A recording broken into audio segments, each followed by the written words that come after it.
Good morning, and welcome to RCCT Talk, the Roman Catholic Community of the Tonawondas talk show. Today we are going to be beginning a new series that we're going to be doing every so often with Father Jay.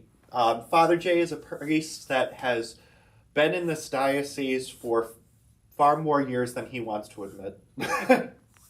But he has helped out in the family, and he will be continuing to help out. You'll see him at some masses. You'll see him at some paraliturgical events. He doesn't know this yet, but he'll be helping with praise and worship nights. Oh, newsflash, he'll be helping with praise and worship nights. Tells me nothing. No, I don't. I just say, Jay, you need to show up.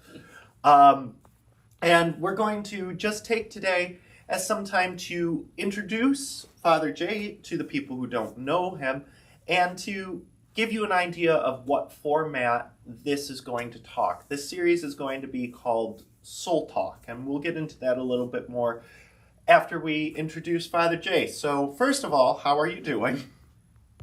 I'm doing fine, despite the weather. I know, I'm not into the snow, and so many young people are like, this is the best time of year. I remember those days. I don't share them anymore, but... After you start driving, it kind of becomes much less enjoyable. But he managed to get here, so that's important. True. So, how long have you been ordained? I know you actually had your ordination in October. Yes, I've been ordained for 47 years. 47 years this past October. And just so it's kind of irrelevant, but nonetheless, perhaps interesting, is I was ordained in St. Amelia's Church in this family. That's my home parish, where I grew up, where I went to school. From the time the school opened, I started kindergarten and went right through until I graduated from 8th grade. So, in a lot of ways, this family is very much a part of my being. And in fact, I do live now. I have a house, because I'm retired. I have a house in North Tonawanda, and which is basically in Our Lady of Czestochowa Parish. So I also live in the family. So it's great to be a part of it, and to be an active part of it is really wonderful, and I enjoy it. I don't know what else you want to know about me. Well, actually, you're neglecting one part of that, is you also, after Father Mike Eubler had passed away at St. Francis. Yes, I was administrator of St. Francis in the city of Tonawanda, again in this family for 14 months before I finally went into retirement again, because I had retired earlier, but I came back and took that assignment, and then I retired in February, this past February. Was it just this past February? Yes. I'll be honest, it feels like so much longer ago than that, doesn't it? It does sometimes, until I remember taxes No. coming up. Yeah, that's never fun. But that's actually not your only connection. I forgot too, but I just remembered, you also served at St. Christopher's. Yes. For 363 days? 4 days? Yes, I think it was 364 days. One day short. Less than a year. I was here back in the days with Monsignor Schwab and Ivan Skenderovic. Which, in a lot of ways, it's kind of like you helping out in this family now is almost a homecoming of sorts. It is. I feel that way. I honestly feel this way. I feel comfortable here. I just feel like it's where I belong. And I guess I can't put it any other way. And, when I do say masses in another family, which basically is usually 17, Mm-hmm. which is the Kenton family. But that seems not quite as, not the same. And it's not that I don't have connections with that family too. I served in 2 parishes in that family in my years as a priest. So, but this one, I guess you could say, is, someplace where I feel grounded and rooted. But we go where we have to go because there's a need. And that's part of being a priest, is always fulfilling that need. I actually, for some people who might not know this, I was the one, I don't know how many other people you called, but I definitely was one of the first people you called when they asked if you would come out of retirement for St. Francis. And he called me and he said, "So what do you think? Should I?" I said, "All right, let's go out to breakfast." And we kind of weighed the pros and cons, but I love Father Jay so much as a priest that I was very much, do it. I am very pro you being out there, because I think you do a lot of very, very good things for people. I try to be there. I try to do the best I can. And, for some people that's a little odd because I'm an introvert. Mm-hmm. I am not, putting myself out usually in front of people. And yet, the priest, you kind of have to do that a lot. And so I have this back and forth within myself about it, that, I can enjoy it when I'm doing it and then, okay, let's rush home. Very much. And I've seen you through all of the years have that. Now, going into a little bit of what Soul Talk is, Father Jay and I had started this on and off from the pandemic. Originally, it was just Father Jay was doing reflections, and eventually we settled on a format sometime last year when I was serving at St. Paul's of kind of a talk show where we talk about topics that are relevant to us as Catholics. Sometimes it's the readings, sometimes it's the state of our world and how we view it as Catholics. Sometimes it's the state of our church, as I'm sure everybody has a lot to say with all the goings on, because let's face it, we're in the flux of kind of a new era of church. Right. In a lot of ways, whether it's the renewal on our local level, whether it's the whole country level or the global level of the church, we're in an era of change. And we kind of try to give a perspective of that change because you may or may not have noticed there's a little bit of an age difference here. And we see things from different perspectives. And I give the millennial, I guess you would say millennial, even though I don't really consider myself a millennial, but I guess the millennial viewpoint-ish. I get lost with all those time differences. Well, we'll just call you an upper Gen X. I know it's a boomer, but I don't care. I'll lower you into Gen X.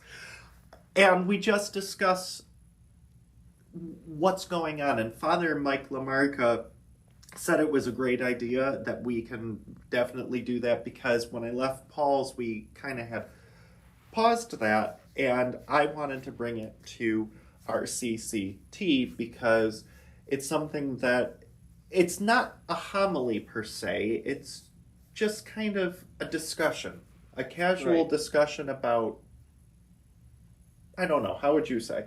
A casual discussion about, I guess it's almost like, we'll start out with a topic, and we're going to really, really get into that topic. We started and there's like a stream of consciousness, Mm-hmm.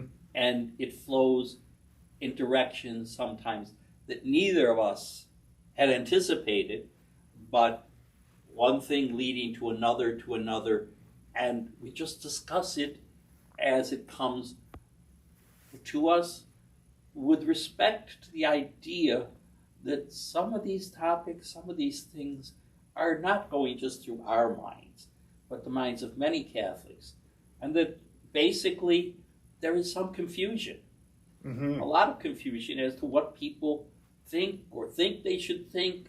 And, sometimes we want to be reassured. I'm not the only one thinking that. There are other people who feel the same way I do about that. And also the idea that, when you get into something, you may not exactly like it, Mm-hmm. which has been the case with a lot of people, especially with the current renewal. But we have to look at some of the positives. We have to see what's growing. We have to accept that we move on. Unfortunately or fortunately, the arrow of time points in one direction. And Jay can tell you very, very much that that's actually very hard for me to say. Because I'm a person who very much lives in the past. Truthfully, before we started filming this today, he can tell you, I came in and we started talking, and right before I clicked record, I started talking about I had dreams of when I was 15 and 16, and I miss the past, I miss the simplicity, I miss that everything seemed more sure. So when I say it's difficult to know that the world's moving forward, and you have to kind of accept the moving forward, that's a big thing for me to say, let alone embrace, I guess you could argue, because again, this is something I'm not comfortable with. I don't know as I agree with you there, Sean, in all honesty, because you're talking about your roots. You're talking about what has brought you to this point. And I don't think there's anything the matter with being nostalgic about the past, remembering the past, seeing the good in the past, and still bringing yourself forward into the present, where those things can be important too. Not exactly the same, but, just going forward. And I think if you chop off those roots, dismiss them as something just of the past or whatever, you're going to have nothing to stand on. And I think that's the difference. And I think that's a great lesson with the renewal. And see, that kind of is the example of what we do in this. We talk, we kind of grab onto a thought like that, if it applies to us. I mean, you're exactly right about having those roots, but from an applicable standpoint, I think you're absolutely right. Well, I just think that we are moving forward, and, it's a reality that we don't know the future. We're moving into it. We have our hopes, our dreams, our visions of what the future should be like. And we do what we do to try and bring that about. But as we do so, well, I guess it's like going through a maze. Mm-hmm.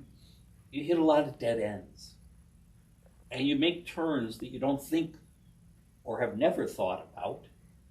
And you end up in a place that is different from the vision you had, but nonetheless, the reality of the life you live and the life of the church that is lived. And so, yes, we can be stubborn, and God knows Sean and I are both stubborn. Very much. But you can be so stubborn that you will not accept. And what are you doing? When you do that, you're cutting yourself off from a future. You're trying to live in a past that isn't and never will be again. And in some cases, and you and I have talked about this on and off, just with different things, in cases, sometimes a past that wasn't really there. Because you've even said sometimes our memories of the past are far rosier, I guess. Well, I've often thought that, psychologically, for most of us, when we think about the past, we think about the good times. We think about the pleasant times. Yes, we'll sometimes think about other things, but for the most part, we kind of remember those good times, and, we stop and think we'll remember the other parts, but we don't usually bring them up without focusing on them, without intentionally focusing on them, I guess is what I mean. And I think that's good. I think that's good. But we have to create new good times. Thanksgiving, I was at my sister's, my brother's, and my brother has two daughters who showed up at different times on Thanksgiving Day, and but they came, and in a sense they reminded me we were in the house that I grew up in, and that so many things had happened and been done that I remember with whatever, but now comes new things, different things. My one niece has 4 daughters, from 8 to 2. And so the house was filled with a lot of the stuff that probably went on when we were kids, except that there were 2 boys and 1 girl instead of 4 girls. But, that type of thing. And it's new. It's different people. And it's a different world that they live in. So I see the growth. I see the vibrancy. And I see again a lot of the same things that were there once before. The formation of people in their childhood. Some that are more introverted, perhaps a little afraid of the world out there, and kind of cling to their parents or the family. And others were more outgoing and just ready to take on the whole world. And I see this in my grandnieces. Both examples. And, everything old is new again. As always, but in a different way. And I think that's one of the things that I try and hold with this renewal. And Jay can tell you, I was having lived through different versions of it, because I've been shared throughout many families in this diocese without getting into details. And I've seen some handling it better, some handling it worse, some handling it just differently. And I was very opposed to it in the beginning, far more opposed to it than I am now. But the thing that I keep trying to hold on to is in this same like moving forward thing. One of my favorite movies of all time is My Big Fat Greek Wedding. And the line that keeps coming to me is at the end of the movie, you have the Greek family, which is big and loud, and then you have the daughter's future husband's family, which are quiet and very reserved. And the dad at the end makes the comment that his last name means oranges, and the more European family, their last name means apple. So you have apples and oranges together. But at the end of the day, even though you have apples and oranges, we're all fruit. And I think that's the thing that I've been trying to hold on to in this renewal as like my rock as things are changing is I'm not losing things, I'm gaining extra family. I'm gaining more people, like for example, playing at even some of the adorations and stuff, I see people from different parts of the faith community. When we're doing cantata rehearsals, we have a few people from Jude's, we have a few people from OLC, we have a few people from St. Christopher's, and I think somebody from St. Amelia's said they were going to join us for it. And seeing that it's not just one small group anymore, but a much wider group has been thrilling in some ways. Yes, and I think just kind of perhaps the same thing from a different perspective, on Thanksgiving, the family had one Mass. Mm-hmm. One Mass. And I know a lot of people might have felt, oh, they're shunning us, they don't want us around, they just, But they had the Mass at St. Amelia's, which is a large church, which seats like 1,300 people actually, or it used to. I think they have less now that they put more in the choir area. Yeah.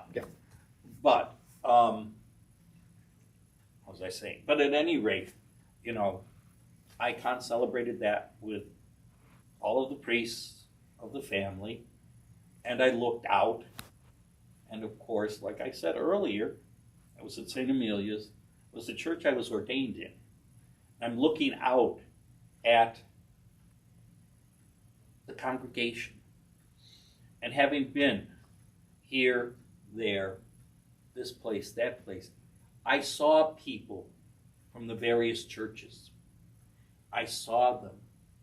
And the one thing that I did see, which I've never really seen before on Thanksgiving, was the fact that we had a fuller church. Mm-hmm. A large church, a fuller church of people coming together to give thanks to God. It may not have been easy for some of them, but it was. And I think it was just wonderful to see so many people together, coming together to give thanks to God on Thanksgiving. So, that's one of the good things. Again, maybe we would have rather had it in our own church, with our own familiar community, and yet it just seemed more in the sense of Thanksgiving to all come together like that. And so I think that it was thrilling for me. I actually really enjoyed being there, and originally I wasn't fully intending on staying the whole time because I went there to kind of get a couple of pictures, but I said, you know what, I want to be here. Of course, he looked at me and said, what are you doing here? Well, you have to understand where that comes from. I am used to Sean being a musician. Mm-hmm. And he wasn't going to be a musician. When I parked, because I got there later than I wanted to, So I was way the heck back in the parking lot. Mm-hmm. And I'm going down towards the church. I said, oh, that's Sean's car. Yep. Chevy Volt. All these Disney decals on it. What's he doing here? And, I went in, I didn't see him, because I look again with my music thought over by the piano and that, and he wasn't there. So I'm in the sacristy, or I'm going into I don't remember. I think you were on your way in. And all of a sudden I get this tap on my shoulder, and here's Sean saying hello, and as he said, I told him, I said, what are you doing here? Because you have to understand, I'd asked him earlier if he was going to be there, since it was at Amelia's and he doesn't do the music at Amelia's. And he said, nope, I'm going to be able to sit at home and watch the parade. Yep.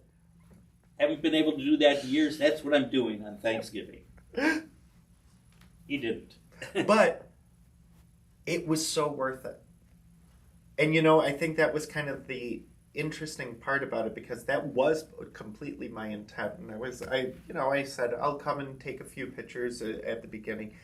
It was so worth it. And what I loved, and my favorite picture that I got to take, was when they brought up the offertory and people brought in all of the goods for other people at this time, because it was so many. And the people kept coming. And after I took the first picture, I switched it to a video, because there were just so many people bringing up goods for other people. What a cool thing for Thanksgiving. And I know that we're going to kind of segue right off the throughway right now, but I have to get to teaching my children at school. But we invite you to join us when we do this weekly. And if you have topics you want us to discuss, there's nothing that we won't touch. That doesn't mean it'll necessarily be as coherent as all that. But oftentimes Jay shows up saying, okay, we're filming today. And I say, yeah, I think this is what we're going to talk about. And Jay says, okay, I wasn't prepared for that. And I say, I know, but we'll do it anyway. I'm never prepared, because he never tells me until I get here. Once in a while. I think once or twice, possibly. But we enjoy it, and we enjoy doing this for you. And we hope you enjoy this, because it's, again, a different way of looking at what's going on and kind of just coming together and sharing our thoughts. And please feel free to share them with us as well. And I want to emphasize that in the past, we haven't really gotten too much input as to what in our former rendition to do. And that's kind of one of the reasons that I always let Sean come up with the topics, because in a certain sense, he's more in touch with the people. Yeah, I guess, because I live in my house, I go out to breakfast, but he's working. He's out there. He's talking to people constantly. He's hearing from people constantly. So he gets some ideas. But that doesn't mean that you people don't have a lot of ideas. Or perhaps the right word is questions. Questions. I used to, before I was retired, do a Bible study. And all right, we talk about the area. Perhaps we bought films or whatever. But the best part for me was when people asked me questions, because I wasn't sure what was on their minds. I know what was on my mind, but what was on their mind? And what's on your minds is what's important to us, so that we can focus on those things and truly bring them out, and hopefully in a way that is helpful and good for you. And now I'll be quiet and let Sean finish so he can get to school. But emphasizing that's completely what this is. This is for you guys, and hopefully our thoughts and our rambling help you, or kind of give you some peace as well. But thank you for joining us for our first episode. We'll be coming back again every so often. We're going to try and do it weekly unless the glut of funerals continues with on and off. We've had so many in our family, so pray for the people who've lost people, because it's been a lot this past month. But our intent is for every week, and we hope to see you again next week. And I hope you have a wonderful weekend and a blessed time, and we'll see you soon. Take care and have a blessed week.